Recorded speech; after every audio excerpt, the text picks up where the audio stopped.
15-20 minute या आधे घंटे का समय लग सकता है, या ऐसा हो सकता है कि ट्रैफिक में फंस जाए, है ना, और फिर क्या हो जाए, फ्रॉड को आने में और लेट हो जाए।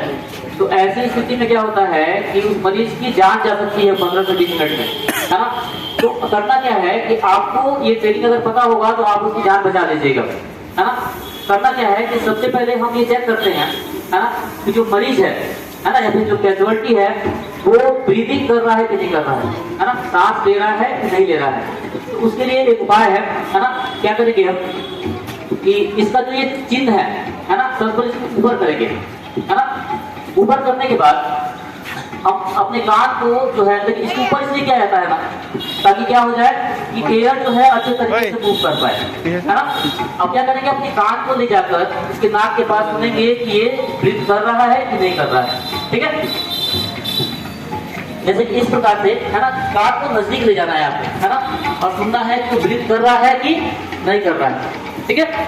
इसके बाद क्या करेंगे हम लोग कि अगर वो ब्रीथ नहीं कर रहा है ना, सांस नहीं ले रहा है, तो फिर क्या करेंगे, हम उसका हार्ट चेक करेंगे, है ना, कि उसका हार्ट बीट कर रहा है कि नहीं कर रहा है, ठीक है।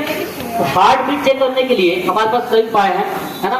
हम क्या कर सकते हैं कि अपने हाथ को इसके, है ना, इस पोजीशन पर रख कर चेक कर सकते हैं, है ना, किसका हार्ट बीट कर रहा है कि नहीं कर रहा है, या फिर कान लगा कर चेक कर सकते हैं, लेकिन इससे अच्छे से पता नहीं चलता है ना। तो दूसरा तरीका है जो डॉक्टर इस्तेमाल करते हैं, हम क्या कर सकते हैं, नब्ज को चेक कर सकते हैं, है ना। लेकिन नब्ज चेक करने से भी स्पेशली उतना पता नहीं चलता है, अगर मरीज जो है वो अनकॉन्शियस हो जाए, बेहोश हो जाए तो, है ना। तो तीसरा सबसे अच्छा उपाय होता है कि आपकी ये जो गले की जो पाइप होती है ना, ठीक है, उसके दोनों बगल देखिएगा, आप कभी हाथ के ऊपर रख के देखिए, सबको चेक करो एक बार। देखो यहाँ पर कुछ बीटिंग का आवाज आ रहा हो, है ना, कुछ बीट कर रहा हो हल्का हल्का, चेक करो, है ना, ऐसे हाथ रखो, है ना, और चेक करो, देखो तो बीट कर रहा है सबका, है ना। ये दोनों तरफ होता है, ये सबसे अच्छा तरीका होता है हार्ट को चेक करने का, हार्ट बीट कर रहा है कि नहीं कर रहा है ना। मान लेते हैं कि उसका हार्ट बीट कर रहा है, बस वो सांस नहीं ले पा रहा, मतलब ब्रीथ नहीं कर पा रहा है ना। तो ऐसी सिचुएशन में करना क्या है कि आपको आर्टिफिशियल ब्रीथिंग देना है इसको, है ना। आर्टिफिशियल ब्रीथिंग क्या हम लोग कैसे देते हैं, सबसे पहले कि इसके चिन्ह को ऊपर करेंगे, दूसरा इसके नाक को दबाएंगे, है ना।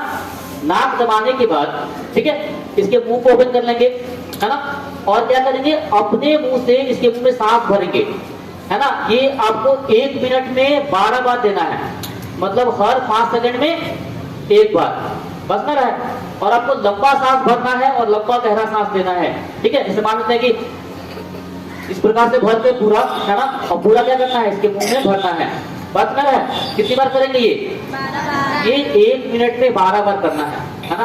कब तक करना है, जब तक ये सांस लेना वापस से चालू ना कर दे, है ना, ये ब्रीथिंग करना वापस से स्टार्ट ना कर दे, तब तक हमको ऐसा करना है, ठीक है, क्लियर है।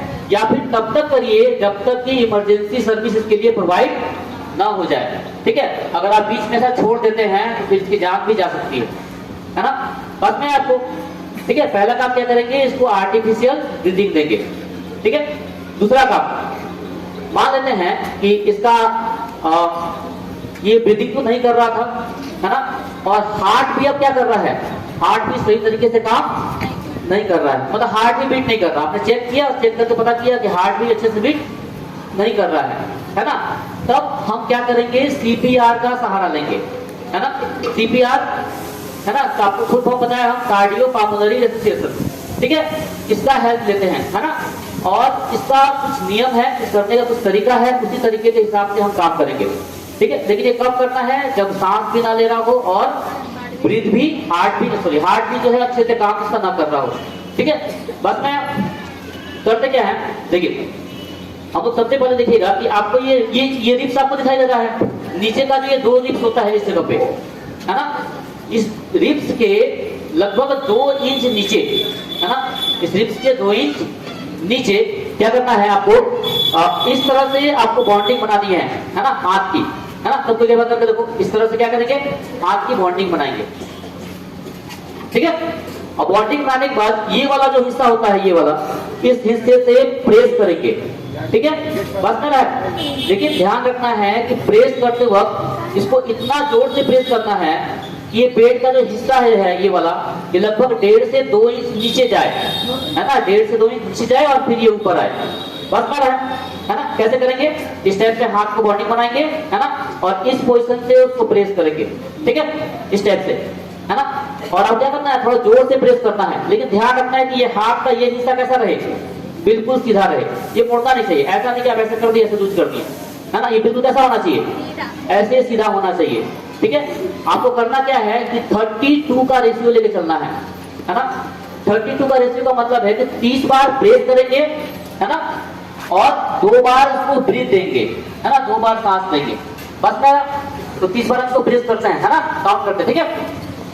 1 2 3 4 5 6 7 8 9 10 11 12 13 14 15 16 17 18 19 20 21 22 23 24 25 26 27 28 29 एंड 30। इसके बाद क्या करना है, आपको 2 बार ब्रीथ देना है, ठीक है। ब्रीथ देने से क्या आपको बतानी है, पहले चीन को ऊपर करेंगे ताकि नली साफ हो जाए है ना, नोज को बंद करेंगे और फिर मुंह से क्या करेंगे, 2 बार सांस भरकर है ना, ठीक है, बढ़िया से सांस भर के इसको मुंह से 2 बार क्या करेंगे, 2 बार ब्रीथ देंगे, क्लियर है। ये आपको प्रोसेस करते रहना है ना, और ये तब तक करना है जब तक इमरजेंसी सर्विस प्रोवाइड ना हो, इसकी जान बचाने के लिए कोई आ ना जाए है ना। और कभी कभी ऐसा हो जाता है कि प्रेस करते वक्त ये दोनों रिब्स जो है ना, जो हड्डियां जो है ये टूट जाए, ऐसा हो भी जाता है ना। तो अगर मान लेते हैं कि अगर ये दोनों हड्डी टूट जाए है ना, तो आपको चिंता करने का जरूरत नहीं है ना। ऐसा नहीं है कि आपको रुक जाना है, रुकना नहीं है, आपको प्रेस करते रहना है, भले वो हड्डी टूट जाए तो टूट जाए, वो डॉक्टर देख लेगा बाद में डॉक्टर क्या करेगा, उसको जोड़ देगा।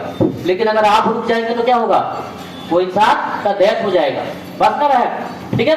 अब करना क्या है कि आपको रुकना नहीं है, भले वो रिब्स ही क्यों ना टूट जाए, क्लियर है। आपको समझ आएगा क्या करना है। ऐसा कब करते हैं हम लोग, जब किसी को हाई वोल्टेज का इलेक्ट्रिक शॉक लग जाए, हार्टबीट काम करना बंद कर दे, वो बेहोश हो जाए, या फिर घर में आग लगने की वजह से वो बेहोश हो जाए, या फिर हार्ट अटैक आने की वजह से क्या हो जाए, ये बेहोश हो जाए, बस में आपको ध्यान रखना है। और एक बात है ना, ऐसा करते वक्त ध्यान रखिएगा कि हो सकता है कि आपको बहुत लंबा प्रेस करना पड़े, बहुत लंबे टाइम तक, ऐसी स्थिति में आपका हाथ दर्द कर सकता है ना। तो हाथ अगर दर्द करने लगे तो आपको रुकना बिल्कुल नहीं है ना। करना क्या है कि आपको किसी और को बोलना है वैसे प्रेस करने के लिए, लेकिन रुकना नहीं है, क्योंकि इसकी जान किसके हाथों में है, आपके हाथों में है ना। अगर आप रुक जाएंगे तो ये इंसान जो बचने वाला होगा ये क्या हो जाएगा, ये फिर मर सकता है। आए समझे, ठीक है, ओके, थैंक यू।